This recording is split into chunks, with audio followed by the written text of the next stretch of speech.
you know,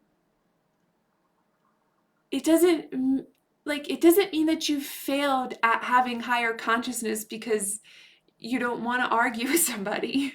You see that that's not the way that it's going to be healed, and that even if you tried to convince them or tried to understand each other, you're not going to it's not going to work that way sometimes, and that's okay. And it's not a judgment of that other person, and it's not a hierarchy thing with yourself. It's not a superiority thing. It's just understanding that you're seeing from a different level of dimensionality. You're seeing from a different experience. And so often, almost always, people project from and see you from their own lens of perception, right? We can't perceive from each other's bodies. I'm never going to know what it's like to perceive from your individual life here, right? And you'll never know what it's like to perceive from my individual life here.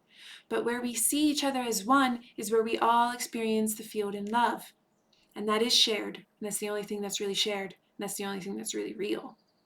So you can be connecting with somebody on that level of shared field, on that unified field, and not be connecting to them on the physical, and you're still doing what you're being asked by spirit. You don't have to keep yourself in uncomfortable or abusive situations sometimes because you're called to the spiritual path. That's not the way that is, I believe, that is a distortion of what it means to be living a spiritual life.